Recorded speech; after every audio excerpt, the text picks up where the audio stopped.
जोहार। ABN news में आपका स्वागत है। मैं हूं रिया अग्रवाल। गिरिडीह के बड़े और अहम खबरों को लेकर हाजिर हूं आपके बीच। उत्पाद विभाग टीम ने स्थानीय थाना लोकाय नयनपुर पुलिस के सहयोग से ड्रोन के माध्यम से अवैध शराब के खिलाफ बड़ी कार्रवाई की है। यह कार्रवाई थाना सिंगजी ओपी अंतर्गत कारी पहाड़ी क्षेत्र के घने जंगल में किया गया। छापामारी का नेतृत्व उत्पाद विभाग के अवर निरीक्षक रवि रंजन कर रहे थे। इस दौरान ड्रोन की मदद से कारी पहाड़ी के घने जंगल को स्कैन किया गया, जिसके उपरांत अवैध शराब के अड्डे तक पहुंचकर अवैध शराब बनाने वाले उपकरण जावा महुआ एवं भट्टी को नष्ट किया गया और जावा महुआ को जब्त किया गया। साथ ही अवैध चलाई शराब कारोबारी के विरुद्ध फरार अभियोग दर्ज किया गया। पुलिस ने उक्त स्थान से 8,600 किलोग्राम जावा महुआ, 350 लीटर अवैध शराब को भी जब्त किया है।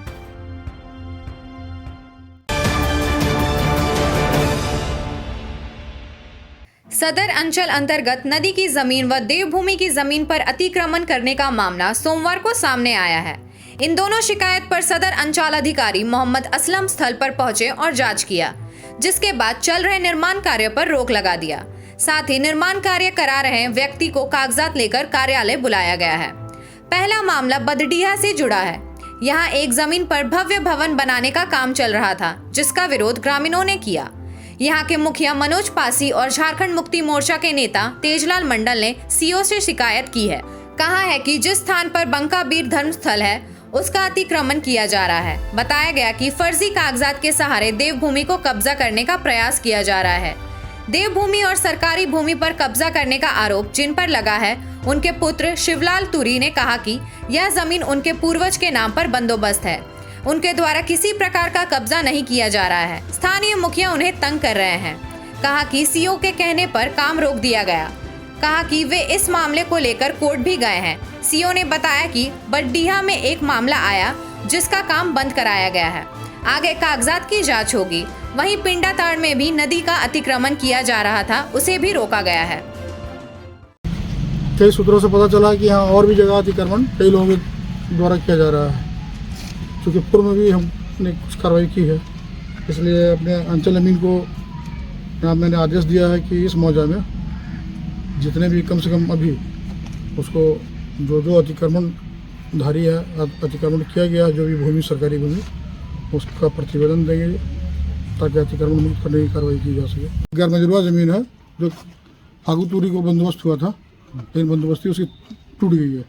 तो ये लोग अपील में गए थे, तो उसके बावजूद ये लोग मामला सब जुडिस होने के बावजूद ये लोग काम कर रहे थे। कितना दिन पहले हम लोगों ने रुकवाया था, एक बार लगभग 1.5-2 महीना पहले इलेक्शन के पूर्व हम लोगों ने रुकवाया था। उस वक्त हमारा कर्मचारी रितेश कुमार सिन्हा केसरी आके रुकवा दिया था काम। हम लोग सोच के रुक गया।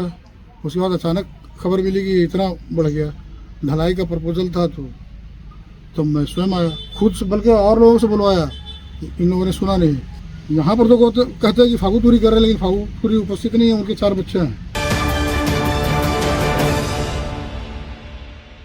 सरकारी स्कूलों के बच्चों के मनोरंजन और खेलने के लिए लगाए जा रहे झूले में मनमानी करने का मामला आया है। इसी मनमानी की वजह से सदर प्रखंड के महसलुंडी गांव में विवाद उत्पन्न हो गया। यहाँ के लोगों ने विद्यालय प्रबंधन और एजेंसी की कार्यशैली पर सवाल उठाया है। लोगों का कहना है कि झूला को रात के समय में बगैर प्रबंधन समिति से सलाह लिए ही मैदान के बीच में लगा दिया गया। लोगों ने उत्क्रमित उच्च विद्यालय महसलुंडी के प्राचार्य पर मनमानी करने का आरोप लगाया है। ग्रामीणों ने इसे लेकर एक शिकायत डीसी से की है। यहाँ के मुखिया शिवनाथ साव का कहना है कि उन्हें ग्रामीणों ने बताया कि कुछ लोग पहुंचे और बीच मैदान में झूला लगाने लगे। लोगों ने विरोध किया तो कहा गया कि रांची से वे लोग आए हैं और विद्यालय की प्रिंसिपल से बात की। प्रिंसिपल ने जहां बताया वहीं पर लगा दिया गया। कल करीब रात 9 बजे उत्क्रमित उच्च विद्यालय महसलुंडी यहाँ के ग्रामीणों ने हमें सूचना दिया, फ़ोन किया कि बीच मैदान में किसी ने आकर के कोई झूला वगैरह बच्चों का झूलने का लगा दिया गया है, जो बीच मैदान में, जो अक्सर यह मैदान चुनाव कार्य में और चुनाव कार्य के साथ साथ उच्च विद्यालय के हमारे जो भी बच्चे हैं, ये क्रिकेट, फुटबॉल आदि खेल में हमेशा उपयोग में लाते रहे हैं। और जब इस विषय में हमने जानकारी लेना चाहा यहाँ के प्रधानाध्यापक महोदया से, तो उनका कहना था कि रांची से कोई टीम आया है तो वही लगाए हैं। हमने उसके परिचय जानना चाहा तो जब हमने परिचय जानना चाहा तो उनको नहीं बताते हुए कॉन्फ्रेंस में हमें बात कराई, और कॉन्फ्रेंस में बात कराने के बाद उसने स्पष्ट रूप से कहा कि हम लोग रांची से आए हुए हैं, रांची का है, और वहीं से हम लोग का आदेश है, यहाँ किसी को बारे में हमको कोई जानकारी देना, कुछ बताना उचित नहीं है और ना ही हमको बताना है। हमारा जो आदेश है हम काम करेंगे। जब इस विषय में हमने जिला शिक्षा पदाधिकारी गिरिडीह से जानना चाहा कि इस तरह से विद्यालय में आपका लगाया गया है, तो उन्हें साफ शब्दों में उसने कहा कि हमें किसी प्रकार की कोई जानकारी नहीं है, हम जानकारी लेकर के आपसे बात करेंगे। अब सोच सकते हैं कि जब शिक्षा विभाग के जो आला अधिकारी हैं, जो जिला के मालिक हैं शिक्षा विभाग के, उन्हें अगर नहीं पता है कि उच्च विद्यालय महेशलुंडी में झूला लग रहा है, कहाँ से आ रहा है, कौन लगा रहा है, क्या विभागीय आदेश है, तो आप सोच सकते हैं कि क्या स्थिति है। और ना बिना प्रबंधन समिति का कोई बैठक, ना स्थानीय कोई ग्राम के पंचायत के प्रतिनिधि के साथ कोई बात, जहां मन किया वहां लगा करके जैसे तैसे या व्यवस्थित रूप से। हम जिला प्रशासन से मांग करेंगे, माननीय उपायुक्त महोदय जी से मांग करेंगे कि आपके समाहरणालय भवन से मात्र 300 मीटर पीछे यह मैदान है, यह विद्यालय है, और इस विद्यालय में इस तरह का हो रहा है, यह उचित नहीं है। आप इसे संज्ञान में लें और जो उचित हो इस पर कार्रवाई करते हुए जो उचित हो वो काम करें। अंतर्राष्ट्रीय हिंदू परिषद व राष्ट्रीय बजरंग दल का केंद्रीय कार्यक्रम वीर हनुमान हिंदू सुरक्षा यात्रा की शुरुआत सोमवार को 5 बजे शाम टावर चौक से हुई। यहां टावर चौक हनुमान मंदिर से यह यात्रा निकली, जिसमें हनुमान जी का जन्मस्थली अंजन धाम से पूजित हनुमान प्रतिमा का नगर भ्रमण कराया गया। बताया गया कि यह यात्रा 2 दिसंबर से 6 दिसंबर तक गिरिडीह नगर व सदर प्रखंड के 51 हनुमान मंदिर में पहुंचेगी। इस दौरान हनुमान चालीसा पाठ प्रारंभ करवाने का संकल्प करवाया जाएगा।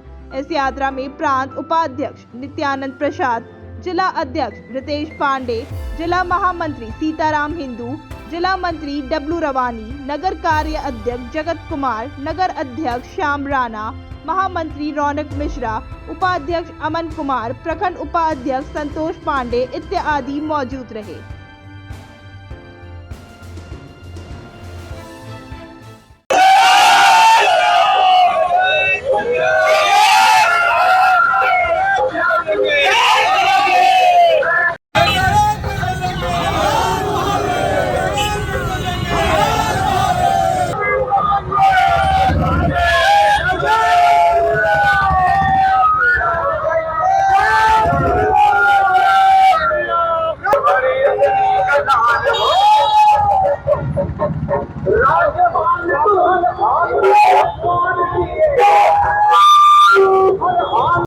अंतर्राष्ट्रीय हिंदू परिषद के केंद्रीय अध्यक्ष माननीय परवीन भाई तोगड़िया द्वारा निर्धारित कार्यक्रम के तहत हिंदू वीर हनुमान हिंदू सुरक्षा यात्रा गिरिडीह जिले में भी अंजन धाम गुमला से पूजित प्रतिमा के साथ आज यह यात्रा निकाली जा रही है। इस यात्रा का मुख्य उद्देश्य है कि 14 वर्षों के बाद महाकुंभ का हमारे यहाँ आयोजन होता है। इस महाकुंभ में परवीन भाई तोगड़िया के द्वारा 1 करोड़ श्रद्धालुओं को मुफ्त भोजन, 2 लाख श्रद्धालुओं को प्रतिदिन चाय की व्यवस्था, 1 लाख कंबल का वितरण और ठहरने की भी उत्तम व्यवस्था निःशुल्क किया गया है। उसके तहत हिंदू जागरण के लिए, सनातनी लोगों को जागृत करने के लिए और ज्यादा से ज्यादा संख्या में हमारे हिंदू भाई यहाँ से जाकर के महाकुंभ में स्नान कर सके और उनको सुरक्षा मिल सके, हिंदू सुरक्षा यात्रा का यह नाम दिया गया। उसके तहत आज हम लोगों ने वीर हनुमान को लेकर के गिरिडीह शहर, मुफस्सिल और अन्य जगहों पर जहाँ जहाँ हमारे प्रतिष्ठित हनुमान मंदिर है वहाँ तक यह यात्रा जाएगी, वहाँ दर्शन होगा। जय जय श्री राम। आज वीर हनुमान हिंदू सुरक्षा यात्रा गिरिडीह जिले में से निकाला गया है। हनुमान मंदिर, हनुमान चालीसा केंद्र टावर चौक से, और ये प्रमुख मंदिरों तक यह यात्रा जाएगी और जन जागरण का काम करेगी। और इसी निमित्त हम लोगों का जो महा हिंदू सम्मेलन प्रयाग में होने जा रहा है, उस माध्यम से भी जन जागरण का कार्यक्रम हम लोग का रखा हुआ है और जन जागरण का काम करेंगे। और बांग्लादेश में जिस तरह से क्रूरतापूर्वक हिंदुओं के साथ हो रहा है, इस पर केंद्र सरकार संज्ञान ले, अंतर्राष्ट्रीय हिंदू परिषद, राष्ट्रीय बजरंग दल लगातार हिंदू सुरक्षा के लिए कार्य कर रही है और करती रहेगी। जय श्री राम। पश्चिम बंगाल सरकार द्वारा आलू के निर्यात पर लगाए गए रोक का असर गिरिडीह में भी देखने को मिल रहा है। जिले वासियों को भी इसका असर पड़ा है। बता दें कि गिरिडीह में बंगाल के आलू की कमी हुई है। इसकी वजह से खुदरा आलू का दाम में बढ़ोतरी हो गई है। बंगाल से आलू का सप्लाई नहीं होने के कारण खुदरा में बंगाल आलू 30 रुपए किलो, यूपी का आलू 28 रुपए किलो और नया आलू 40 से 45 रुपए किलो मिल रहा है। इसी बीच उत्तर प्रदेश का आलू बड़े पैमाने पर जिला के मंदिरों में पहुंचने लगा है, जिससे ग्राहकों को कुछ राहत मिली है। वहीं हजारीबाग से भी नया आलू का सप्लाई शुरू हो गया है। आलू प्याज के थोक विक्रेता विजय कुमार अग्रवाल ने बताया कि बंगाल के आलू की खपत गिरिडीह में अधिक है। बंगाल से आलू का सप्लाई नहीं होने के कारण परेशानी हो रही है। हालांकि अभी भी चोरी छुपे ट्रक आ रहे हैं। उत्तर प्रदेश से आलू की सप्लाई होने से आलू के थोक विक्रेता को भी राहत मिली है। पश्चिम बंगाल से जो आलू आवक बंद होने से उसका व्यापक असर है, जो कि समय पे पूर्ति नहीं हो पा रहा है। चोरी छुपे आलू किसी तरह से आता है, जो कि अभी 1-2 रुपए किलो बढ़ के बिक रहा है। अभी कुछ माल यूपी का भी आ रहा है, उसके चलते हम लोग पूरा कर पा रहे हैं। हजारीबाग से नया आलू का आवक चालू हो गया, इस लेकर कुछ कवरेज भी कर रहा है। विजय कुमार अग्रवाल, मैं सी मोहल्ला मेन रोड गिरिडीह से बोल रहा हूँ।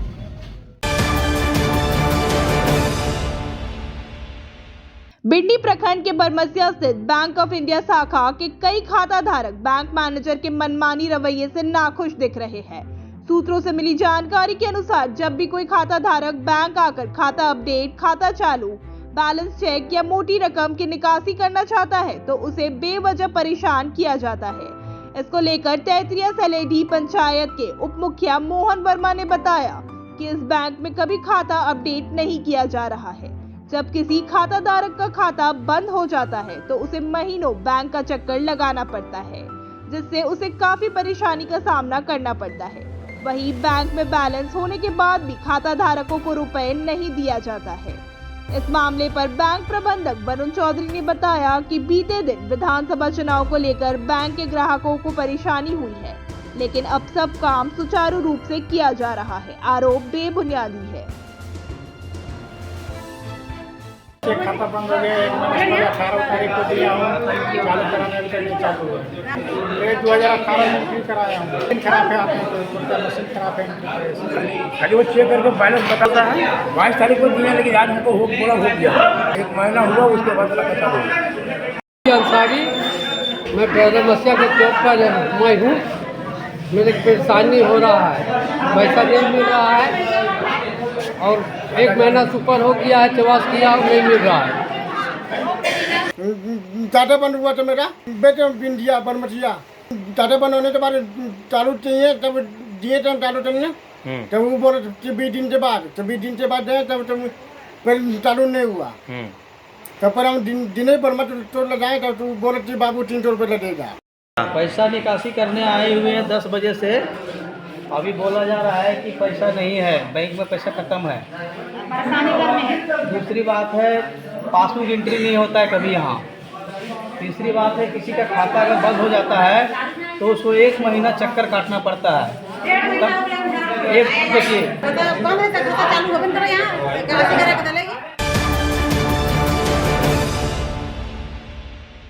पचम्बा थाना क्षेत्र के पिंडाटांड में 11,000 वोल्ट के तार की चपेट में आने से करीब 200 बिंडा धान जलकर खाक हो गया। बताया गया कि योगेश वर्मा के द्वारा धान का बिंडा ट्रैक्टर में लोड करके घर आ रहा था। इसी दौरान 11,000 वोल्ट के तार की चपेट में आने से धान का बिंडा पूरी तरह जलकर खाक हो गया। इस घटना में करीब 10,000 का नुकसान हुआ है। वहीं आसपास के किसान ने बताया कि धान के बिंडे के साथ साथ अगर सही समय पर आग पर काबू नहीं पाया जाता तो ट्रैक्टर भी जलकर खाक हो जाता। वहीं किसान ने कहा, इस तरह की घटना को रोकने के लिए बिजली विभाग को तार थोड़ा ऊपर लगाना चाहिए, जिससे इस तरह की घटना दोबारा ना घट सके।